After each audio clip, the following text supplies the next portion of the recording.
ఆరోగ్యశ్రీ లేదు తీసేశారు. గ్లాసులు పెట్టడం వల్లేనో లేకపోతే మీరేదో లక్షల కోట్లు ఖర్చు పెట్టి అంతస్తుల మీద అంతస్తులు పైకి లేవడం వల్ల ప్రజల జీవితాలు బాగుపడవు. రోజున ఉండడానికి ఇల్లు లేదు, ఉన్న ఇచ్చిన ఇల్లునే తీసేస్తున్నారు. ఇప్పుడు జనానికి ఆకలేసిన వాడికి ఫస్ట్ అన్నం పెట్టాలండి. అన్నం పెట్టకపోకుండా నువ్వు ఒక 10 సంవత్సరాల తర్వాత 20 సంవత్సరాల తర్వాత నీకు బిర్యానీ పెడతానులే నువ్వు వెయిట్ చేయంటే. అమరావతి గురించి మనం మాట్లాడుకుంటే ఫస్ట్ నుంచి దాంట్లో అనేక వివాదాల చుట్టూ వివాదాల కేంద్రంగా అమరావతి నడుస్తుంది. సరే, రైతులకి భూములు ఇవ్వలేదు, వాళ్ళకి ఇది ఇస్తాను రిఫండబుల్ ప్లాట్స్ ఏవైతే ఉన్నాయో అవి ఇవ్వలేదని ఇలాంటి చాలా సమస్యలు ఉన్నాయి. ఒక రైతు అయితే సాక్షాత్తు మంత్రి గారితో మాట్లాడుతూ ఉండగా ఆ సమావేశంలోనే ప్రాణాలు విడిచినటువంటి పరిస్థితి, ఇలాంటి ఎన్నో వివాదాల చుట్టూ ఉన్నాయి. అయితే గతంలో జగన్మోహన్ రెడ్డి గారు అక్కడ కొంతమంది పేదలకి భూములు ఇవ్వడం జరిగింది, R5 జోన్ కింద ప్రకటించి. అయితే తాజాగా మళ్ళీ అప్పుడు అది అలా ఇవ్వకూడదు అని చెప్పేసి కోర్టులో కేసులు వేసి నానా హడావిడి చేశారు అప్పుడు ప్రతిపక్షంగా ఉన్న తెలుగుదేశం పార్టీ వాళ్ళు. అయితే ఇప్పుడు వాళ్ళు అధికారంలోకి వచ్చిన తర్వాత కంప్లీట్గా ఆ భూములు రద్దు చేస్తూ తాజాగా CRDA కమిషనర్ ఉత్తర్వులు ఇవ్వటం అనేటువంటిది ఇప్పుడు చర్చనీయాంశం అవుతుంది. దీని గురించి చాలా విస్తృతంగా మాట్లాడటానికి మనతో ఉన్నారు ప్రముఖ సామాజికవేత్త అలాగే high court advocate Shri Ashok garu. Sir నమస్కారం. సార్ నమస్తే మోహన్ గారు. మీరు ఆ ప్రాంతం వారు కాబట్టి, ఇంకా మీరు హైకోర్టు అడ్వకేట్ కాబట్టి లీగల్ ఇష్యూస్ కానీ ఇవన్నీ మీరు డీటెయిల్ గా చెప్పగలరు అనేటువంటిది ఇది. సో దీన్ని ఎలా చూడాలంటారు? అవునండి, ఇప్పుడు అమరావతిలో R5 జోన్ రద్దు, ఇది మన గవర్నమెంట్ కేబినెట్ లో డిసిషన్ తీసుకుందండి. R5 జోన్ ఏదైతే ఉందో అంటే 900 ఎకరాలు 50,000 కుటుంబాలకి ఇళ్ల స్థలాలుగా ఇవ్వడం జరిగింది. ఇది జగన్మోహన్ రెడ్డి గారి గవర్నమెంట్ అమరావతి ప్రాంతంలో. దాన్ని ఇప్పుడు వచ్చిన ప్రభుత్వం ఏదైతే ఉందో R5 జోన్ గా దాన్ని చూపిస్తూ రద్దు చేసేసిందండి అని ఈ కేబినెట్ నిర్ణయం తీసుకోవడం జరిగింది. అంటే ఏమవుతుందంటే అక్కడ ఈ 9,000 ఎకరాల్లో ఈ 50,000 కుటుంబాలు ఏవైతే ఉన్నాయో అవి ఉండటం వల్ల అక్కడ ఏమవుతుందంటే సామాజిక సమతుల్యత దెబ్బతింటుందండి. అందువల్ల ఏమైందంటే ఈ సామాజిక సమతుల్యత దెబ్బతింటుంది కాబట్టి ఈ పేదవారు ఎవరైతే ఉన్నారో వాళ్ళు ఈ R5 జోన్ లో ఉండడానికి వీల్లేదు. ఇక్కడ ఉన్న సామాజిక సమతుల్యత దెబ్బతింటుంది కాబట్టి అవన్నీ కూడా రద్దు చేయడం జరిగింది. దాని మీదే కేబినెట్ వారు నిర్ణయం తీసుకోవడం కూడా జరిగింది. అంటే ఇది ప్రజా రాజధాని అని చెప్తున్నాం మనం. అంటే ప్రజా రాజధాని అంటే మరి సామాన్య ప్రజలు ఉండొద్దన్న దాని అర్థం కావట్లేదు. ప్రజలు జనాలంతా కన్ఫ్యూజన్ లో ఉన్నారండి. ఇప్పుడు ఇది అలా పెడితే ఇంకొక విషయం మనం రీసెంట్ గా మీరు వార్తల్లో చూసే ఉంటారు. అమరావతిలో 2,500 కోట్లు పెట్టి గ్లాస్ స్టాండింగ్ అని ఒక అద్దాలు ఆ బిల్డింగ్స్ కి అద్దాలు ఫిట్ చేయడానికి అయ్యే ఖర్చు 2,500 కోట్లని మరి ఈ ప్రభుత్వం వారు ప్రకటించడం జరిగింది. అదే మొన్న కేబినెట్ సమావేశంలో అప్రూవ్ చేశారు. అవును, జరిగింది. మరి ఈ 2,500 కోట్లు అక్కడ వీళ్ళు కేవలం ఆ అద్దాలకో లేకపోతే లోనున్న ఇన్ఫ్రాస్ట్రక్చర్ కో మనకి పూర్తి మీద దాని మీద చెప్పలేదు. కానీ అద్దాలు అనేది మాత్రం మెయిన్ గా వాళ్ళు చెప్తున్నారు. ఈ రోజున మెడికల్ కాలేజీలకి 500 కోట్లు పెడితే 16 మెడికల్ కాలేజీలు ఏవైతే ఉన్నాయో వాటిల్లో 6-7 మెడికల్ కాలేజీలు ఆల్రెడీ కంప్లీట్ అయినాయి. ఇంకో 10-11 మెడికల్ కాలేజీలు పెండింగ్ లో ఉన్నాయి. 500 కోట్లు పెడితే కంప్లీట్ అయిపోతుంది. దానికి మాత్రం డబ్బులు లేవు. ఓన్లీ ఈ అద్దాల ఫిట్టింగ్లకి మాత్రం వీళ్ళు 2,500 కోట్లని దీనికే పెడుతున్నారు. ఏది ఈ అమరావతిలో ఏదైతే బిల్డింగ్స్ ఉన్నాయో వాటికి షో పిటప్ కోసం అనమాట. ఇప్పుడు నేను అడుగుతున్నాను, రాష్ట్రంలో ప్రతి పేద కుటుంబానికి ఇళ్ళు ఉన్నాయా, ఇళ్ల స్థలాలు ఉన్నాయా? అవి లేవనే కదా గత ప్రభుత్వంలో జగన్మోహన్ రెడ్డి గారు ప్రతి గ్రామంలో కానీ ప్రతి ఊర్లో గాని ప్రతి పట్టణంలో గాని ఇంక్లూడింగ్ అమరావతిలో గాని అందరికి పేదలకి స్థలాలు ఇచ్చారు. ఇప్పుడు ఆ అమరావతిలో ఇచ్చిన స్థలాలన్నీ రద్దు చేసేసారు. ఇలాగే ఇప్పుడు ఈ ప్రతి పేదవాడికి ఉండడానికి సరైన ఇల్లు లేదు. ఇక్కడ మాత్రం మనం అద్దాలకి 2,500 కోట్లు ఖర్చు పెడుతున్నామండి. అలాగే మన స్కూల్స్ చూసుకుందాం. పాఠశాలలో ఇన్ఫ్రాస్ట్రక్చర్ ఉందండి? అసలే బేసిక్ ఫెసిలిటీస్ ఉన్నాయా? మీరే అంటారు కదా ROR ఎన్ని లేవండి, ఇప్పుడు డిజిటల్ బోర్డులు లేవండి, ఫర్నిచర్ లేదండి, ఫుడ్ సరిగ్గా బాగోట్లేదండి. అంటే పాఠశాలల్లో ఉన్న ఆ ఫెసిలిటీస్ కూడా అవి లేవు. అంతేకాకుండా ఆసుపత్రులు చూసుకుందామండి. ఆసుపత్రిలో ఫెసిలిటీస్ ఉన్నాయా? ఈ రోజున ఆరోగ్యశ్రీ లేదు, తీసేశారు. సో దాంతో ఏమైంది? పేషెంట్లందరూ కూడా ఆరోగ్యశ్రీ 25 లక్షలు ఉన్న ఆరోగ్యశ్రీ తీసేశారు. 2,50,000 ఊరికి ఇన్సూరెన్స్ ఇచ్చామని చెప్తున్నారు. ఇప్పుడు అసలు ఇవన్నీ కూడా ఫీజు రింబర్స్మెంట్ లేనే లేదు. దానికోసం పాపం విద్యార్థులు ఎంత ఇబ్బందులు పడుతున్నారో మనం చూస్తున్నాము. రైతులకు భరోసా ఉందా? రైతు భరోసా అంతా తీసేశారు. పంటలకు మద్దతు ధర ఉందా? లేదు. ఇవాళ టమాటాలు కానీ మీరు కొన్ని చూడండి, అటు గుంటూరు ప్రకాశం జిల్లాలో రోడ్ల మీద పోసి పారబోతున్నారు, డ్రైనేజీలో పోస్తున్నారు, వాళ్ళకి భద్రత లేదండి. ఈ ఇంధన ఛార్జీలు ఇవన్నీ పెరిగిపోవటం ఒకటి, ఫ్యూయల్ క్రైసిస్ వల్ల కూడా అసలు ట్రాన్స్పోర్టేషన్ కూడా సరిగ్గా లేక మొన్నే అసలు దారుణంగా రేట్లన్నీ కూడా చూస్తే డబుల్ త్రిబుల్ అయిపోయాయి. నేనేమంటానంటే అండి, ప్రజలకు కావాల్సింది జాబ్స్, ఎడ్యుకేషన్, హెల్త్, ఇవన్నీ ఈ ఫెసిలిటీస్ కావాలి ఫస్ట్. ఆ తర్వాత మనం రాజధాని గొప్పగా డబ్బులు ఉన్నప్పుడు ఎక్స్టెన్షన్ చేసుకోవచ్చు, పెంచుకుందాం, అది మన చేతిలో పని.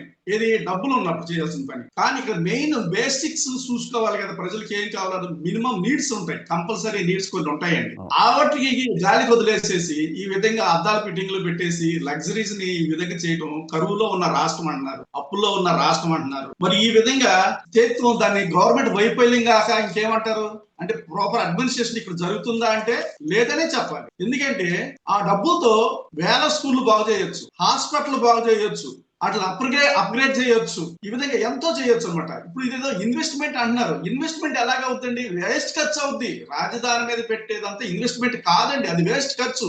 30-40 సంవత్సరాల తర్వాత నీకు ఏ ఫ్రూట్స్ ఇస్తాయి? ఇప్పుడు ప్రజెంట్ ఎలాగ సర్వైవ్ అయ్యేది? ఆంధ్రప్రదేశ్ లో ప్రజలు సర్వైవ్ అవ్వలేకపోతున్నారు. పని లేదు, ఆదాయం లేదు, హెల్త్ లేదు, ఎడ్యుకేషన్ లేదు. ఇవన్నీ ముందు మినిమం నీడ్స్ అండి. ఇవి చూసుకొని తర్వాత ప్రశాంతంగా నువ్వు రాజధాని బాగా మీకు ఇష్టం వచ్చినట్టు లగ్జరీగాను పెద్ద పెద్ద గ్లాసులు పెట్టుకుంటారా, ఇంకోటి పెట్టుకుంటారా, అది తర్వాత చేయాల్సింది. ఆ డీటెయిల్స్ ఒకసారి ఉన్నాయి సార్. వాళ్ళు ఏంటంటే ఏ ఇమ్యూనిటీస్ కి అది వాడుతున్నారు అనేది.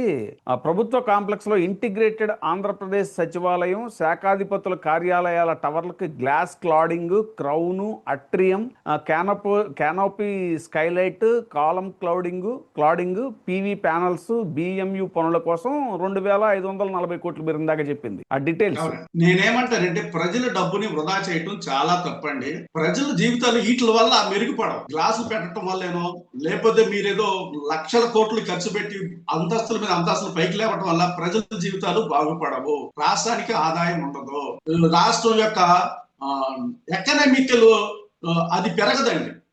అది పెరగపోక ఏమవుతుందంటే కరువు పెరుగుతుంది, ఖర్చులు పెరిగిపోతున్నాయి, ఈ పేదరికం పెరిగిపోతుంది, ఎడ్యుకేషన్ పోతుంది, హెల్త్ పోతుంది, అన్ని పోతున్నాయి దీనివల్ల.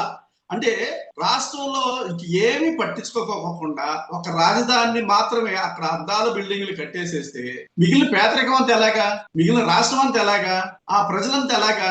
ఈ రోజున ఉండటానికి ఇల్లు లేదు, ఉన్న ఇచ్చిన ఇల్లునే తీసేస్తున్నారు, ఇచ్చిన హాస్పిటల్ని రద్దు చేస్తున్నారు, ఫీజు రీఎంబర్స్మెంట్లు ఇవ్వట్లేదు, ప్రజలు చాలా బాధలు పడుతున్నారు. కాదు, ఇప్పుడు జనానికి ఆకలేసిన వాడికి ఫస్ట్ అన్నం పెట్టాలండి. అన్నం పెట్టకోకుండా నువ్వు ఒక 10 సంవత్సరాల తర్వాత 20 సంవత్సరాల తర్వాత నీకు బిర్యానీ పెడతానులే, నువ్వు వెయిట్ చేయంటే ఈలోపు చచ్చూరుకుంటాడు కదా. ఇంకో ఇన్ఫర్మేషన్ సార్. శాసనసభ భవనానికి spire, parking ring, roof of approach bridges, over Palavagu లాంటి సివిల్ స్ట్రక్చర్ పనులకి ఇంకో 798 కోట్లు. తర్వాత ఈ క్వాంటమ్ వ్యాలీలో ట్విన్ ఆఫీస్ 2 టవర్ల నిర్మాణానికి 1,208 కోట్లు. అలాగే అమరావతి జోన్ 2 పరిధిలో ఉండవల్లిలో ల్యాండ్ పూలింగ్ స్కీమ్ కింద మౌలిక సదుపాయాలకి ఇంకొక 580 కోట్లు. అది నేనేమంటానంటే అండి, మీరు పెట్టుబడులు పెట్టండి, రాజధాని గొప్పగా తయారు చేయండి, అందులో డౌట్ లేదు, అది కావాలి. కానీ అది ఎప్పుడు ముందు బేసిక్ స్ట్రక్చర్స్ చూడాలి, ప్రజలకి మినిమం నీడ్స్ చూడాలండి. ఆ తర్వాత అది ప్రస్తుతానికి ఆల్రెడీ అసెంబ్లీ ఉంది, సెక్రటరియట్ ఉంది, హైకోర్టు ఉంది, అన్ని ఉన్నాయి, ప్రస్తుతానికి నడుస్తుంది. ముందు మనం చేయాల్సింది ఏంటి, మన రాష్ట్ర ఆర్థిక పరిస్థితిని కొంచెం మెరుగుపరుచుకోవాలి. అంతేగాని అప్పులు తీసుకొచ్చేసి అద్దాల మేడలు కడితే రేపొద్దున అన్ని ఎవరు తీరుస్తారండి? మళ్ళీ ప్రజలే కదా. అంటే నెక్స్ట్ ధరలు పెంచుతారా? ఇప్పుడు చూడండి, ఎలక్షన్ అవ్వగానే పెట్రోల్ ధరలు, డీజిల్ ధర పెరిగిపోయినాయా, గ్యాస్ ధర పెరిగిపోయిందా? కమర్షియల్ గ్యాస్ ధర 1000 రూపీస్ పెంచేశారు సడన్ గా. మళ్ళీ రేపొద్దున పెట్రోల్, డీజిల్ ధర కూడా పెరుగుతున్నాయి అని చెప్పి వార్తలు వస్తున్నాయి. అంటే ప్రతి ఖర్చు కూడా ప్రజల మీదే పడద్ది, ఎవరి జేబులో నుంచి తీసివ్వరండి పర్సనల్ గా. మీరు ఇట్లా ప్రజలకి చెప్పకోకుండా రాజధానికి ఎంత ఖర్చు పెడుతున్నావు ఏంటి అనేది అసలు ప్రజలకి జవాబుదారితనం లేకోకుండా, మీకు వైట్ పేపర్ రిలీజ్ చేయకోకుండా, మీరు చేసే ప్రతి ప్రాజెక్ట్ కి వైట్ పేపర్ రిలీజ్ చేయాలి కదండి. ఇదిగో ఈ బిల్డింగ్ కడుతున్నాం రాజధానిలో, ప్రజలే చెప్పాలి. సార్, ప్రతిపక్షం లేదని మీరు అనుకుంటున్నారు, ఈ రోజు నా ప్రతిపక్షానికి మెజార్టీ లేదు కాబట్టి నేను చెప్పాల్సిన అవసరం లేదు. ప్రజలకు చెప్పాలి కదా. అంటే ఇప్పుడు నాకు ఒకటి అనిపిస్తుంది సార్, ఇప్పుడు సడన్ గా జగన్ గారు మావిగాన్ని అంటంతో ఆగమేఘాల మీద ముందు ఇవన్నీ కూడా ఈ స్ట్రక్చర్లు అవి ఇవి గ్లాస్ క్లౌడింగ్లు అవి ఇవన్నీ పెట్టేసి ముందు అది ఆయన ఆ మాట అంటాం తంటా ఏమో అనుకుంటున్నాను నేను. అదే ఇప్పుడు నేనేమంటానంటే పెట్టుబడులు గ్లాస్ ఫిట్టింగ్లతోనూ వాటితో రావండి. తోపుటతోనూ బిల్డింగ్లకి గ్లాసులు అంటించడం వల్ల ఈ పెట్టుబడులు వస్తాయి అనుకుంటే చాలా పొరపాటు, అది చాలా తప్పు. పెట్టుబడులు అన్ని కూడాను మీకు ఎలా వస్తాయి? స్కిల్స్ ఉండాలి, స్కిల్స్ డెవలప్ చేయాలి, స్కిల్స్ డెవలప్ చేసుకోవాలి, ఇన్ఫ్రాస్ట్రక్చర్ క్రియేట్ చేయాలి, ఇవన్నీ జాబ్స్ క్రియేట్ చేసుకోవాలి. పెట్టుబడులు అప్పుడు ఎలా వస్తాయి ఎదుర్కొంటూ. అంతేగాని మీరు బిల్డింగ్లు కట్టేసి షో పిటప్ చేసేస్తే పెట్టుబడులు వస్తాయి అంటే పెట్టుబడి పెట్టేవాడు అంత అమాయకుడా? పెట్టుబడులు ఎందుకు రావట్లేదు? ఇప్పుడు కాస్త 1-2 వచ్చే వైజాగ్కే పోతున్నాయి, మిగిలిన బెంగళూరు అయిపోతున్నాయి. కనీసం ఇవి వీటి గురించి కాకుండా ఈ నిర్మాణాల గురించి కాకుండా ఆ పెట్టుబడులు ఏవో వైజాగ్ కాకుండా అమరావతి తీసుకొస్తే అది నిజంగా జెన్యూన్ అనుకోవచ్చు. రావండి. అమరావతిలో ఉన్న అట్మాస్ఫియర్ పెట్టుబడులకి సరిపోదు. పెట్టుబడి పెట్టేవాళ్ళు మనకన్నా తెలివి కలవాళ్ళు, లక్షల కోట్లు పెట్టుబడి పెట్టేవాళ్ళు మనకన్నా చాలా మేధావులు అన్నాడు. మీరేదో బిల్డింగ్లు కట్టి అద్దాలు పెడితే అక్కడ పెట్టుబడులు వస్తాయి కూడా చాలా అపోహ, చాలా తప్పు, అది కరెక్ట్ కాదు. మీరు ఇక్కడ కడుతున్నారని తెలిసి కూడా అన్ని బెంగళూరు పోతున్నాయి, మెడ్రాస్ పోతున్నాయి, వేరే రాష్ట్రాలు పోతున్నాయి. ఒకవేళ 1-2 వస్తే వైజాగ్ వస్తున్నాయి. అంతేగాని మరి అమరావతి ఎందుకు రావట్లేదు? నేనేం అడుగుతాను, అక్కడ దాకా ఎందుకు ఇంత డెవలప్ చేస్తున్నారు మీరు? ఇప్పుడు ఇవన్నీ కూడా ఉన్నాయి. ఇప్పుడు మన ఈ డైరీ మిల్క్లు ఉన్నాయి చంద్రబాబు నాయుడు గారికి కానీ వాళ్ళకి కానీ. ఏమన్నా అమరావతి తీసుకొస్తున్నారా? వాళ్ళ బిజినెస్ ఏమన్నా, వాళ్ళ బిజినెస్ ఆఫీసులు అమరావతిలో పెట్టారా? అక్కడ దాకా ఎందుకండి? నేను ఒకటే క్వశ్చన్ చదువుతాను మిమ్మల్ని. తెలుగుదేశం పార్టీ ఆఫీస్ ఎక్కడుంది? అమరావతిలో లేదే. జనసేన పార్టీ ఆఫీస్ ఉంది, అమరావతిలో లేదే. అవి ఎక్కడున్నాయండి? మంగళగిరిలో హైవే పక్కన ఉన్నాయి. వాళ్ళు పార్టీ ఆఫీసులే మంగళగిరిలో పెడతాకి ఇష్టపడిన వాళ్ళు ఈ రోజు నేను అద్దాల మేడలు పెట్టేసి అన్ని పెట్టుబడులు వస్తాయి అంటే ముందు మీరు రావాలి కదా. ఈ రోజుకి మీకు అక్కడ సరైన ఇల్లు లేదు, మీ పార్టీ ఆఫీసులు లేవు అమరావతిలో. అవన్నీ కూడా హైవే పక్కన కట్టుకున్నారు, మంగళగిరి పక్కన, మెడ్రాస్ కలకత్తా హైవే పక్కన కట్టుకున్నారండి ఆ పార్టీ ఆఫీసులు మీరు చూసుకుంటే. ఇప్పుడు వీళ్ళేమో హడావుడిగా డబ్బంతా ఖర్చు పెట్టి లో బడ్జెట్ లో ఉన్న రాష్ట్రాన్ని, ఇన్ని సమస్యలు ఉన్న రాష్ట్రాన్ని ఈ గాలికి వదిలేసేసి 2500 కోట్లు ఓన్లీ ఫిట్టింగ్లకే మీరు పెడుతున్నారు అంటే ఇంకా ఇంకా ఎంత పెట్టుబడి పెట్టాలి? దీనికి అంతం ఎక్కడ? నేనేమంటానంటే డబ్బులు ఉన్నప్పుడు చేసుకోవాల్సిన పనులు, అప్పులు తెచ్చి చేయాల్సిన పనులు కాదు ఇవి. రేపొద్దున ప్రజలు భారం పడుతుంది, ప్రజల మీద ఈ భారం అంతా పడేది. ఇప్పటికే తడిసి మోపడై నడ్డిరిగిపోతుంది ప్రజలందరికీ. ఒక్క జాబ్స్ లేవు, ఎడ్యుకేషన్ లో సరిగ్గా లేదు, ఫీజు రియంబర్స్మెంట్ లేదు. ఇక్కడ హాస్పిటల్ కట్టలేక మొత్తం ఈ ప్రైవేట్ హౌస్కి ఇచ్చేద్దాం అన్నారు. రాజధాని అమరావతి కన్స్ట్రక్షన్ ప్రైవేట్ వాళ్ళకి ఎందుకు ఇవ్వకూడదండి? ప్రభుత్వం ఎందుకు చేస్తుంది డబ్బులు లేనప్పుడు? ప్రైవేట్ కాలేజీలు కట్టడానికి మీ దగ్గర డబ్బులు లేవు, 500 కోట్లు పెడితే కాలేజీలు అయిపోతాయి. మరి ఇక్కడ 2500 కోట్లు పెట్టి మీరు గ్లాస్ ఫిట్టింగ్ కే పెడతారు అమరావతి. ఇది ప్రజలు గమనించకుండా ఎలా ఉంటారు? ఈ స్టేట్మెంట్స్ ఏంటి? 500 కోట్లకి పెడతాకేమో మెడికల్ కాలేజీలకి డబ్బులు లేవండి. మీరు 2500 కోట్లు అమరావతిలో గ్లాస్ ఫిట్టింగ్లకి ఇన్ఫ్రాస్ట్రక్చర్ ఎలా పెడతారండి? ఇది ఎలా? ఈ స్టేట్మెంట్లు ఏంటి? ప్రజలు దీన్ని ఎలా అర్థం చేసుకోవాలి? అంటే ప్రజల ఆరోగ్యం కన్నా బంగాళాలు ముఖ్యమా? ఎడ్యుకేషన్ కన్నా బిల్డింగ్లు ముఖ్యమా? ప్రజల జీవనోపాధి కన్నా మీకు గ్లాస్ ఫిట్టింగ్లు ముఖ్యమా? ముందు ప్రజలకు ఏం కావాలో చేయడం కోసమే ప్రభుత్వం సార్. ఆ తర్వాత మిగిలినవన్నీ కూడాను. అసలు ప్రజలకు కావాల్సిన మినిమం నీడ్స్ మీరు ప్రొవైడ్ చేయకుండా ఈ లగ్జరీస్ ఏంటి?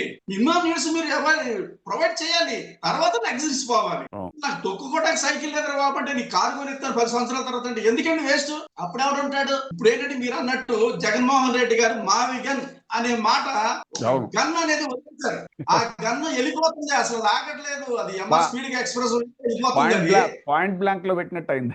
అది 90% పీపుల్ కి రీచ్ అయిపోయింది. నేనేమంటానంటే 90% పీపుల్ కి అక్కడ రీచ్ అయిపోయింది మావిగన్ అనేది. అందరూ దానికి 90% ఓటేసేసారు. మనం ఇలా చూసాం సోషల్ మీడియాలో కానివ్వండి, మీడియాలో కానివ్వండి, ప్రింట్ మీడియాలో కానివ్వండి. పబ్లిక్ మౌత్ చూసుకోండి మీరు. పబ్లిక్ వాయిస్ ఎలా ఉందంటే మావిగన్ ఇస్ ద బెస్ట్. 40 నుంచి 50 లక్షలు ఉన్న జనాభా ఉంటే రాజధానికి చెప్పుకోవటం కూడా బాగుంటుంది, అందంగా ఉంటుంది, మంచి కారిడార్ ఉంది, కోస్టల్ 970 కిలోమీటర్ల కోస్టల్ ఏరియా ఉంది, షిప్ యార్డ్ వస్తుంది, హైవే ఉంది, రైల్వే కనెక్షన్ ఉంది, ఎయిర్పోర్ట్ కనెక్టివిటీ ఉంది, అన్ని ఉన్నాయి. నువ్వేం చేయక్కర్లా, ఆఫీసులు కట్టుకుంటే సరిపోతుంది అన్నారు జగన్మోహన్ రెడ్డి గారు. సార్ ఇప్పుడు ఫైనల్ గా ఈ టాపిక్ కంక్లూడ్ చేస్తూ మన ఇప్పుడు ఏదైతే R5 జోన్ రద్దు చేస్తారో దీని మీద ఏంటి సార్ లీగల్ యాక్షన్? అంటే ప్రతిపక్షాలు తీసుకుంటాయా, లేకపోతే అలాగే ఏమన్నా ఈ పిల్లు ఇప్పుడు మీలాంటి సామాజికవేత్తలు ఏమన్నా పిల్లు వేయాలా, లేకపోతే వాళ్ళ పేదల తరఫు నుంచి ఎట్లా సార్ దీని సొల్యూషన్?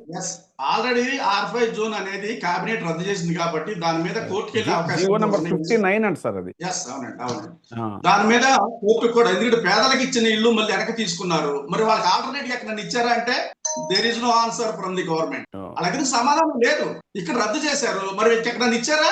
ఈ 50,000 కుటుంబాలకి ఎక్కడ లేదు కదండి, మరి ఎక్కడ ఇవ్వాలి?